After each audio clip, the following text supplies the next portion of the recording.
Samantala, maraming lugar sa Malabon ang lubog pa rin sa baha. Pag-apaw ng ilang dam, mahigpit na binabantayan ngayon. Ang buong ulat ihatid sa atin ng ating kasamang si Alvin Baltazar, live phone patch. Alvin, magandang hapon sa iyo. Magandang hapon sa iyo, Princess. Ilang mga lugar sa Malabon ng lubog sa tubig baha. Bunsod ng walang humpay na mga pag-ulan. Simula pa kagabi dulot ng habagat.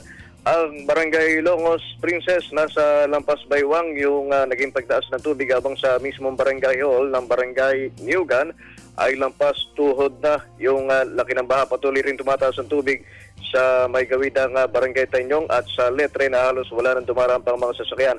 Mataas din kanina yung tubig sa Barangay Dampalit at Tonsuya habang paglampas naman ng Sangandan intersection sa Caloocan, hindi na rin kinaya ng mga naglalakay ang bus ang taas ng tubig kaya wala na rin maglakas loob para ito'y suungin pa at baka sila ay tumirik.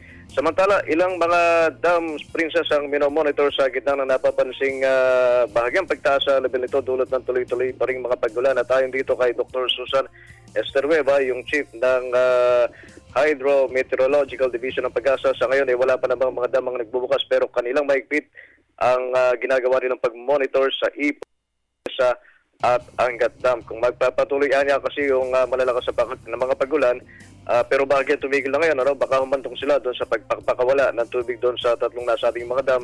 Gayong ang konsentrasyon ng habagat ay nasa western part ng Luzon. Kapag umabawan na yung Lamesa Dam, apaw din yung Tulyahan River na makaka-apekto sa napakaraming lugar dito sa National Capital Region. Princess? Alright, maraming salamat sa iyo, Alvin, at ingat ka dyan.